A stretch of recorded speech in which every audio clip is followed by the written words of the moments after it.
முக்கியமான காரணம் வந்து எங்கள் அப்பா தான். அப்பாவுக்கு கிடைச்ச அந்த ஒரு ரிலாக்ஸேஷன் ஏன் இதெல்லாம் வந்து எங்கள் அம்மாவுக்கு கிடைக்கல. பெண்களோட வேலை பார்க்குறீங்க, டைவர்சிட்டி பற்றி பேசுகிறீங்க, எல்லா இடத்துலையும் பேசுகிறீங்க. பெண்கள்லாம் முன்னேறிட்டாங்களே, எல்லாரும் முன்னேறிட்டாங்களே, ஏன் இதை பற்றி திருப்பி திருப்பி அரைச்சமாகவே அரைச்சிக்கிட்டு இருக்கீங்க அப்படின்னு கேட்பாங்க. நிஜமாவே பெண்கள் முன்னேறிட்டாங்களா? இப்போ ரீசெண்டாக நாங்கள் இந்த பிக் பாஸ் ஷோவில் நாங்கள் அதை அனுபவித்தோம். அந்த பசங்க எல்லாருக்குமே ஒரு விஷயம் ஒத்து போக முடியுது. ஆனால் உள்ளே இருக்க 8 பொண்ணுங்களுக்கும் ஒரே விஷயத்தில் எங்களால் ஒத்து போக முடியல. 8 பேரும் அவங்களோட எண்ணத்துக்காக, அவங்களோட விருப்பு வெறுப்புக்காக முன்னாடி வந்து நிற்கிறாங்க. தன்னைத்தானே நவீனத்துக்கு ஏற்ப தன்னை தகவமைத்து கொள்ளவில்லை என்றால் அது எப்பேற்பட்ட மொழியாக இருந்தாலும் செத்து போகும். ஹிந்தி மொழி தன்னைத்தானே நிறைய தக்க வைக்க வேண்டி இருக்கிறது அப்படிங்கிறத பார்க்குறோம்.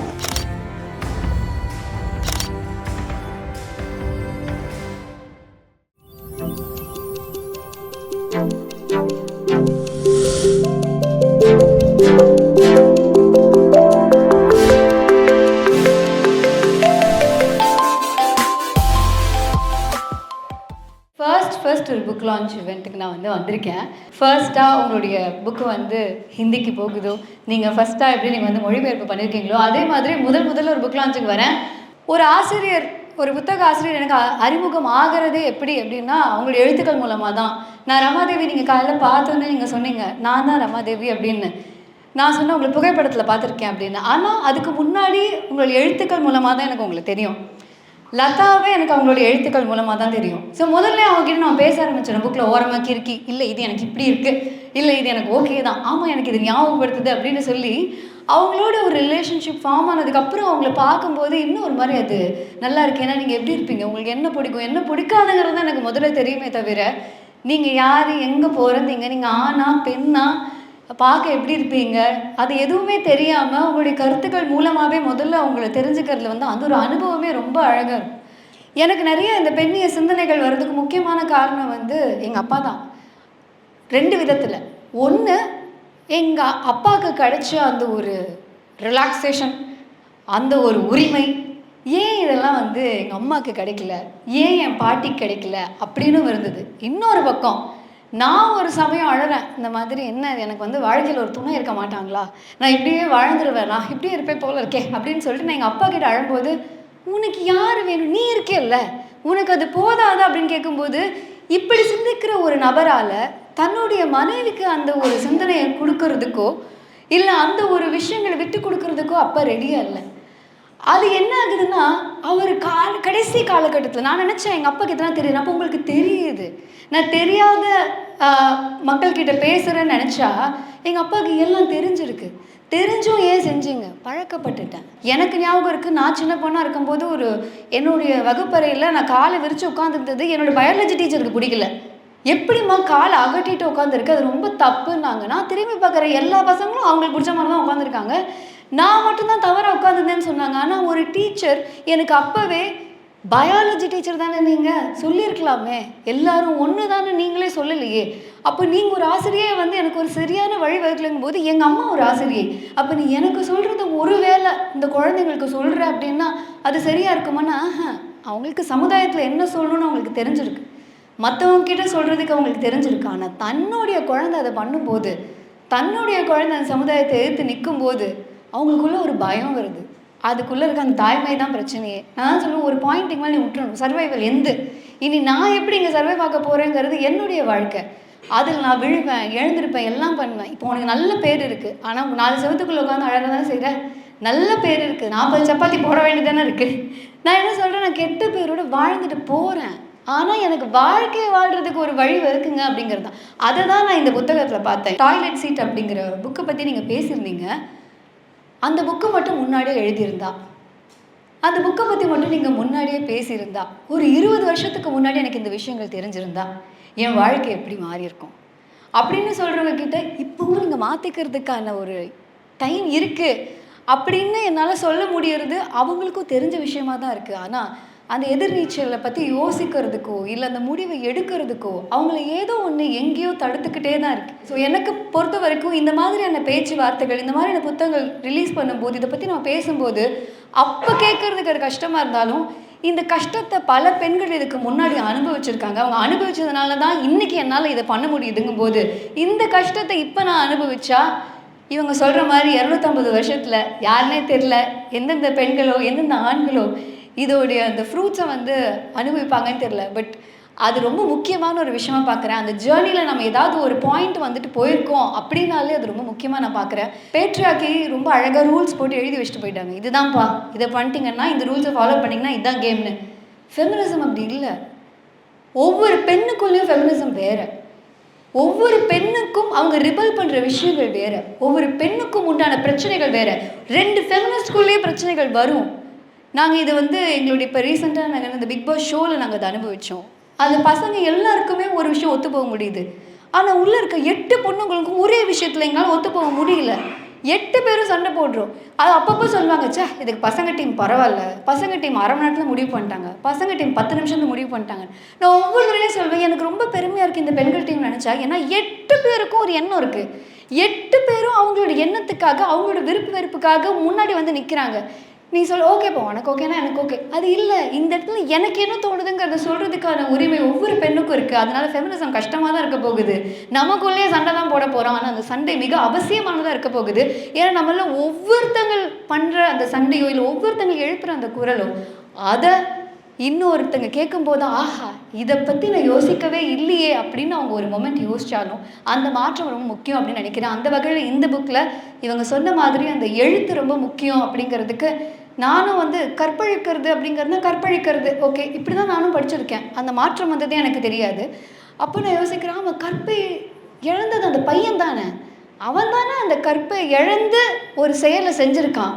அப்போ கற்பை இழந்தவன் நான் தானே நீங்கள் ஒரு கேள்வி கேட்கும்போது எனக்கு அது ரொம்ப ரொம்ப ஃபஸ்ட்டு டைமாக நான் அதை வந்து படிக்கிறேன். ஸோ எனக்கு அது ரொம்ப இந்த பெர்ஸ்பெக்டிவை நான் இதை பார்க்கல.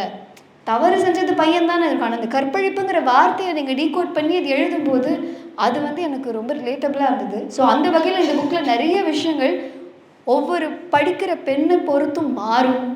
அவங்களுக்கு இதில் நிறைய சண்டைகள் போடணும், இதை பற்றி கேள்விகள் கேட்கணும் அப்படின்னு நிறைய விஷயங்கள் தோணும். அதுக்காக இந்த புத்தகத்தை வந்து எல்லா மொழியிலையும் இந்த ஹிந்திலையும் போகணும் அப்படிங்கிறத வந்து கண்டிப்பாக நான் வந்து அக்செப்ட் பண்ணிப்பேன். நம்ம வந்து போய்கிட்டே இருப்போம். அதனால் வாழ்த்துக்கள், என்னை அழைத்ததுக்கும் நன்றி. வாழ்த்துக்கள் பாண்டியலட்சுமி. தேங்க்யூ. என்கிட்ட நிறைய பேர் கேட்குற ஒரே விஷயம், பெண்களோட வேலை பார்க்குறீங்க, டைவர்சிட்டி பற்றி பேசுகிறீங்க, எல்லா இடத்துலையும் பேசுகிறீங்க, பெண்கள்லாம் முன்னேறிட்டாங்களே, எல்லாரும் முன்னேறிட்டாங்களே, ஏன் இதை பற்றி திருப்பி அரைச்சமாகவே அரைச்சிக்கிட்டு இருக்கீங்க அப்படின்னு கேட்பாங்க. நிஜமாவே பெண்கள் முன்னேறிட்டாங்களா? நான் கார்ப்பரேட்டில் வேலை பார்த்தேன் தான். அங்கே ஒரு 3 லட்ச ரூபா சம்பளம் வாங்குவாங்க பெண்கள். வீட்டில் அடி வாங்கிட்டும் வருவாங்க, மூஞ்செல்லாம் வீங்கி ஆஃபீஸ்க்கு அடுத்த நாள் காலையில் வருவாங்க. அப்போ அந்த ஃபினான்ஷியல் இண்டிபெண்டன்ஸ் என்ன கொடுத்துச்சு அவங்களுக்கு அப்படிங்கிற கேள்விகள் நிறைய இருக்குது. எனக்கு இந்த புக்கு படிக்கிறப்ப எனக்கு ரொம்ப பிடிச்சிருந்துச்சு. ஒரே ஒரு குட்டி கதை சொல்லலாம்னு நினச்சேன். இந்த கதை எனக்கு வந்து ரொம்ப க்ளோஸ் டு ஹார்ட். ஒரு விவசாயி வந்து 2 கழுதை வளர்த்தாராம். ஒரு கழுதைக்கு பயங்கரமாக வயசாயிடுச்சு. அது அப்படியே வயலில் மேய்ஞ்சிட்டு இருக்கிறப்ப திடீர்னு ஒரு கிணறுக்குள்ளே, காலியாக இருக்கிற ஒரு கிணறுக்குள்ளே போய் அந்த கழுதை விழுந்துருச்சு. அது ரொம்ப டீப்பான கிணறு. அதுக்குள்ளே இருந்துட்டு கத்துது 2 நாள் 3 நாள் அந்த விவசாயிக்கு வந்து தூக்கமே வராத அளவுக்கு அது கத்துது. இவருக்கு என்ன பண்ணுறதுன்னு தெரியல. அது வயசாயிடுச்சு, அது அப்படியே உள்ளே சாகட்டும் விட்டுறலாம் அப்படின்னு பார்க்குறாரு. பார்த்தா கிராமமே வந்து கம்ப்ளைண்ட் பண்ண ஆரம்பிக்கிற அளவுக்கு அந்த கழுதை வந்து கத்துது. ஸோ இவர் என்ன சொல்கிறாரு, மண் போட்டு எல்லாரும் சேர்ந்து மூடிடலான்னொன்னே இதுக்கு மட்டும் கலெக்டிவாக மொத்த ஊரே கிளம்பி வந்து மண்ணள்ளி போடுறதுக்கு ரெடியாக வந்துடுது. ஸோ எல்லாரும் மண்ணள்ளி போட ஆரம்பிக்கிறாங்க அந்த கழுதையை புதைக்கிறதுக்காக, அதை அப்படியே கொண்டுடலாம் அப்படின்னு. இந்த கழுதை அவங்க மண்ணள்ளி போட போட போட போட ஒரு ஸ்டெப்பாக மேலே ஏறி வந்து எல்லாரும் அள்ளி போட்டு முடிக்கிற டைமுக்கு அதுக்கு மேலே வந்துருச்சு. மண்ணள்ளி போடுறாங்களேன்னு நம்ம பார்த்தோம்னா கஷ்டமாக தான் இருக்கும். மண்ணள்ளி போட்டுறவங்க போட்டுக்கிட்டு தான் இருப்பாங்க. பட் அதை தாண்டி நான் மேலே வரப்போகிறேன்னு முடிவு பண்ணாங்கன்னா எல்லா பெண்களுமே மேலே வரலாம். Thank you so much for writing this book. Nivedita மாதிரி அதுக்கு அடுத்து பேச போகிற ஆர்ஜே ஆனந்த் மாதிரி பெரிய நோட்ஸ் எல்லாம் எடுத்துகிட்டு வரல. அவங்கெல்லாம் பெரிய பேச்சாளர்கள். நான் கேட்குறதுக்கு ரெடியாக இருக்கேன். வட மாநிலங்களில் மறுமணம் சமூகத்திற்கு எதிரானதாகவே பார்க்கப்படுகிறது. இவங்க மொழிபெயர்க்கும் அதை அப்ளை பண்ணியிருக்காங்க. உத்தர் பாரத் में आज भी ये एक सामाजिक विपरीत ही समझा जाता है. இதெல்லாம் நீங்கள் நார்த்தில் கொண்டு போய் எப்படி விற்க போகிறீங்கன்னு எனக்கு தெரியல. அந்த ஊருக்காரனை போயிட்டு அவனே அடிச்சுட்டு அவனுக்கே நீங்கள் புத்தகம் விற்கிறீங்க. கற்பு அப்படிங்கிற அந்த சொல், அதுக்கு ஈடான சரியான ஹிந்தி பதம் வந்து கிடைக்கல. ஏன்னா நானுமே அதுக்கப்புறம் நிறைய தேடி பார்த்தேன். ஏன்னா அவங்க அதை வந்து சுத்தத்தான்னு சொல்கிறாங்க. சுத்தத்தா can be anything. It can be your body hygiene, நீங்கள் எதா வேணாலும் சொல்லலாம். சுத்தம், பியூரிட்டின்னு சொல்லலாம். சேஸ்டிட்டி அப்படின்னு நம்ம சொல்லக்கூடிய அந்த சொல்லுக்கான மிகச்சரியான மிக ஈடான ஹிந்தி சொல் அனகத்தான் வருமானு எனக்கு தெரியல. அனகத்தாவும் வரல இல்லையா? அப்போ அதுக்கு ஈடான சொல்லே இல்லை. மொழி தன்னைத்தானே நவீனத்துக்கு ஏற்ப தன்னை தகவமைத்து கொள்ளவில்லை என்றால் அது எப்பேற்பட்ட மொழியாக இருந்தாலும் செத்து போகும். அதுதான் இங்கேயும் நம்ம பார்க்க வேண்டியிருக்கு. ஹிந்தி மொழி தன்னைத்தானே நிறைய தக்க வைக்க வேண்டியிருக்கிறது அப்படிங்கிறத பார்க்குறோம். இதை கேட்டுக்கொண்டிருக்கக்கூடிய வாசக தோழர்களுக்கும் என்னுடைய அன்பு நன்றி. நான் இப்போ ரீசெண்டாக ஒரு ஆர்டிக்கல் எழுதினேன். அதாவது ஆண்களை பற்றி மட்டும் இங்கே குறை சொல்லி புண்ணியமே கிடையாது. ஏன் அவங்களாம் அப்படி பண்ண மாட்டேங்கிறாங்க அப்படின்னு சமயத்தில் ஒரு கோவம் வரும். ஏன் அவங்களாம் எழுந்து அவங்க வேலையை பார்க்கக்கூடாது, ஏன் அவங்களுக்கு வேணுங்க சுதந்திரத்தை அவங்க எடுத்துக்கக்கூடாது அப்படின்னு கோவம் வரும். பட் அதுக்கான ஒரு நம்ம சுதந்திரமாக இல்லைங்கிற அந்த எண்ணம் கூட இல்லாத பெண்கள்னால் நம்ம 2ஆம் தர பிரஜை தான் அப்படின்னு நம்ப வைக்கிற ஒரு சூழ்நிலையில் தான் நம்ம ஆயிரக்கணக்கான வருஷங்களாக வளர்க்கப்பட்டிருக்கோம். அதனால நம்ம அதெல்லாம் பண்ணலாம், அப்படி பண்ணலாமா அப்படிங்கிறதே ஒரு எண்ணம் கூட வராத பெண்கள் ரொம்ப அதிகம். ஸோ அதனால தான் வந்து சில பெண்கள் அதை தாண்டி போகும்போது சில பெண்களாலே அவங்கள ஏற்றுக்க முடியாத காரணம் வந்து அந்த அறியாமை தான். எப்படி ஒரு பொண்ணு இப்படிலாம் பண்ணலாம் அப்படிங்கிறது. ஸோ இதில் வந்து இந்த புக்கு நிஜமே கண்டிப்பாக தேவை தான். ஏன்னா 90% of the people are still there. And நாங்களாமே வந்துட்டு நாங்கள் வந்து எம்பவர்ட், நாங்கள் வந்துட்டு we all whether you accept us or not we are all equal to you அப்படின்னு சொல்லிக்கிற எங்களுக்குள்ளேயே சமயங்களில் ஒரு கில்ட் கான்ஷியன்ஸ் வரும். வீட்டில் யாராவது இருக்கும்போது நம்ம சமைக்காமல் வெளியில் வந்துட்டோம் அப்படின்னா இன்றைக்கி அவங்க சாப்பாட்டுக்கு என்ன பண்ணுவாங்க. ஒரு பெண்கள் தின நிகழ்ச்சி நடக்குது, கூப்பிட்டு அவார்டெல்லாம் கொடுக்குறோம். பெண்கள் பாதி இருக்காங்க, ஆண்கள் பாதி இருக்காங்க. அவார்டு வாங்குகிற பெண்கள் வந்திருக்காங்க. 8 மணிக்குள்ளே அவார்டை கொடுத்து முடிச்சிட்டோம். நான் அப்போவே சொன்னேன், பேச்சாளர்கள்லாம் முதல்ல பேசிட சொல்லுங்கள், அப்புறமா அவார்டு கொடுங்க, இல்லைன்னா காணா போயிடுவாங்க அவார்டை வாங்கிட்டு அப்படின்னு. அவர் இல்லைம்மா பாவம் அதுக்காக வந்திருக்காங்க, அதை கொடுத்துருவோம் அப்படின்னு முதல்ல கொடுத்தாரு. ஒரு 2-3 பேர் பேசினதுக்கப்புறம் நான் பேச போயிட்டு இப்படி அத்தனை நேரம் இப்படி பார்த்துட்டு உட்காந்துருக்கேன். அதுக்கப்புறம் இப்படி பார்த்தேன்னா ஆண்கள் மட்டும்தான் இருக்காங்க. பெண்கள் தினம், பெண்களுக்கு அவார்டு கொடுத்துருக்கோம், அந்த ஹாலில் ஆண்கள் மட்டும்தான் இருக்காங்க. அதுக்கப்புறம் என்னம்மா இப்படி போயிட்டீங்களே சீக்கிரம்னு அதுக்கப்புறமா அவங்ககிட்ட கேட்டால், இல்லைங்க வீட்டில் பிள்ளைங்களுக்கும் அவருக்கும் சாப்பாடு போடணுங்க, சமைச்சு வச்சு தானே வந்திருப்பீங்க, சமைச்சு தாங்க வச்சு வந்தேன், எடுத்து போடணும் இல்லைங்க, இல்லைன்னா சாப்பிட மாட்டாங்க. ஸோ அந்த குற்ற உணர்வு வந்து நம்மளுக்குள்ளே இருந்துகிட்டே இருக்குது. நம்ம என்ன தான் எம்பவர்ன்னு சொன்னாலும், என்ன தான் இண்டிபெண்டன்ட் சொல்லிட்டாலும், வீட்டில் நம்ம எதாவது செஞ்சுட்டு வராத இருக்கும்போது அங்கே 2 பேர் நம்மளுக்காக காத்துட்ருக்காங்க அப்படிங்கும்போது சாப்பிடு, எடுத்து போட்டு, இல்லை செஞ்சு சாப்பிடு, இல்லை ஹோட்டலில் ஆர்டர் பண்ணி சாப்பிடு, அதை சொல்லக்கூட நம்மளுக்கு கொஞ்சம் மனசு கஷ்டமாக தான் இருக்குது. ஸோ அதுலேருந்து நம்மளாம் எப்போ வெளியில் வர போகிறோன்னு எனக்கு தெரியல. Thanks for this opportunity. என்னோடய ஃப்ரெண்ட் ரமாவுக்கு ரொம்ப ரொம்ப தேங்க்ஸ்.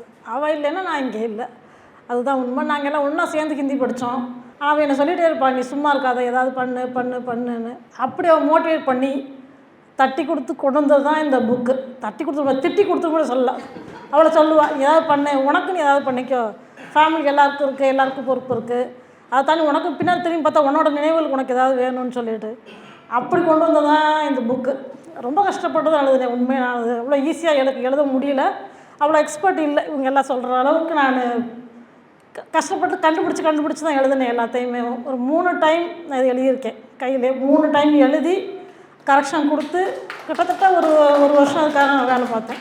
உண்மையிலே நான் ரொம்ப லக்கி. அவன் மூலமாக லக்கி. உங்கள் எல்லாத்தையும் பார்த்தது, ஒரு நல்ல சந்தர்ப்பத்தை எனக்கு உருவாக்கி கொடுத்தது. ரொம்ப ரொம்ப தேங்க்ஸ். நான் ஃபஸ்ட் டைம் பேசுகிறேன், எனக்கு என்ன பேசுறேன்னு தெரியல. Okay, thank you. இப்போ சமீபத்தில் மனுஷி அப்படின்னு ஒரு புத்தகம் வெளியிட்டோம், சுவடில் நாற்கரத்தில் இருந்து. அந்த அட்டைப்படம் வெளிவந்த உடனே எனக்கு வந்த திட்டு, எங்கள் ரிலேஷன்ஸ் எல்லாரும் சேர்ந்து அது இப்படி ஒரு அட்டைப்படம் போடலாம், அதோட அட்டைப்படம் வந்து இருக்கான்னு தெரில, ஒரு பெண்ணோட முகம் தெரியாமல் அவளுக்கு ஒரு ப்ரெஷர் கொடுக்குற மாதிரியான ஒரு அட்டைப்படம். இப்போ சமீபத்தில் 15 நாளைக்கு முன்னாடி கூட அந்த அட்டைப்படத்தை காமிச்சு திட்டு, நீ வந்து உன்னோட லைஃப் அப்படி சொல்கிற மாதிரி இருக்குது, நீ தான் பாதிக்கப்பட்டிருக்க, நீ தான் ப்ரெஷரில் இருக்க, நீ தான் ஸ்ட்ரெஸ்ஸில் இருக்க, இதை வந்து நீ எழுதுற அப்படின்னு சொல்லிட்டு. அப்போ ஒரு எழுத்தாளரை வந்து அவள் எழுதுகிற எல்லா எழுத்துக்களும் அவளுடைய வாழ்க்கையில் நடந்தது, அவளுடைய பிரச்சனைகளாக பார்க்கக்கூடிய சமுதாயம் தான் இப்போ இன்னும் கூட இருக்குது அப்படிங்கிறத புரியுது. அப்போ இதெல்லாம் கடந்து நம்ம இன்னும் எவ்வளோ தூரத்துக்கு வர வேண்டியிருக்கு. ஒரு படித்த ஃபேமிலியிலேயும் ஒரு இத்தனைக்கும் யூஎன் போய் பேசிட்டு வந்திருக்கேன், ஒரு 18 நாடுகளுக்கு விசிட் பண்ணியிருக்கேன், தனியாகவே போயிட்டு வந்திருக்கேன். அப்படி இருந்தாலும் கூட எனக்கே எழுதுறதுக்கு இவ்வளோ கட்டுப்பாடுகள் என்னோட வீட்டில இருந்தே வருது அப்படின்னா இன்னும் எவ்வளவு பெண்கள் வந்து எவ்வளோ விதமாக பாதிக்கப்பட்டிருக்காங்க, அவங்க இந்தியா முழுக்க எவ்வளோ பாதிக்கப்பட்டிருக்காங்க அப்படிங்கிறத நம்ம பார்க்க வேண்டியிருக்கு. ஸோ இப்படி இந்த மாதிரி விஷயங்களை நான் வந்து எழுதுறதுக்கு அன்னைக்கு கனவுகள் மேம்படட்டும் வராட்டி அதுக்கு பிறகு என்னுடைய எந்த நூலுமே வந்திருக்காது. இப்போ வரைக்கும் நான் இன்னும் எழுதிட்டே தான் இருக்கேன், தொடர்பு கூட எழுதிட்டுருக்கேன். ஸோ இப்படிப்பட்ட வாய்ப்புகளை எல்லாம் எனக்கு கொடுத்த நல்லு தோழர் அவர்களுக்கு என்னுடைய நன்றியை தெரிவித்துக் கொள்கிறேன். நான் எல்லா இடத்துலையும் சொல்லுவேன், எனக்கு நல்லுவும் நிவேதிதாவும் என்னுடைய 2 ஆசான்கள் மாதிரி அப்படின்னு. ஏன்னா எனக்கு இலக்கியத்துறை பற்றி எதுவுமே தெரியாது. நல்லு முதல்ல என்கிட்ட கேட்குறாரு, இதை புக் மெட்டீரியல் மாதிரி இருக்குது, புக்காக போடலாம் அப்படிங்கும்போது நான் அவர்கிட்டே சொன்னேன், எனக்கு இது ஒன்றுமே தெரியாது, இதை எப்படி புக்கு போடுறது, எப்படி பப்ளிஷ் பண்ணுறது, எங்கே போய் செயல் எதுவுமே தெரியாது, நீங்கள் என்ன வேணால் செய்யுங்க அப்படின்னு சொன்னேன். ஸோ அன்னைக்கு இருந்து இன்னைக்கு வரைக்கும் எனக்கு அவர் சப்போர்ட்டாக இருக்கார். அதே மாதிரி ஹெர் ஸ்டோரிஸில் எழுத ஆரம்பித்ததும் நிவேதிதாவும் என்னுடைய ஒவ்வொரு தொடர் ஆரம்பிக்கும் போதும் கிட்டத்தட்ட ஒரு 8 தொடர் வந்துருச்சு. ஒவ்வொன்றுக்கும் அவங்க ஐடியா சொல்கிறதா இருக்கட்டும், இதை இப்படி செய்யுங்கிறம்மா, அடுத்து இதை செய்யுங்கன்னு என்னை இன்னைக்கு வரைக்கும் வழிநடத்திட்டு இருக்கிறது இவங்க 2 பேர் தான். 2 பேருக்கும் இன்னைக்கு இவங்க இருக்காங்க அப்படிங்கிறதுக்குள்ள நீங்கள் 2 பேரும் இல்லாத எல்லா மேடையிலும் நான் அவங்க 2 பேரும் மென்ஷன் பண்ணிக்கிட்டே தான் இருக்கேன். 2 பேருக்கும் மிகுந்த நன்றியை தெரிவித்துக் கொள்கிறேன். இந்த நாளை எனக்கு ஒரு மகிழ்ச்சிகரமான நாளாக மாற்றி கொடுத்த இங்கே வந்திருக்கக்கூடிய பார்வையாளர்கள் அனைவருக்கும் நன்றியை தெரிவித்துக் கொள்கிறேன். யாரையாவது விட்டு போயிருந்தால் மன்னிச்சுக்கோங்க. எல்லாருக்கும் நன்றி.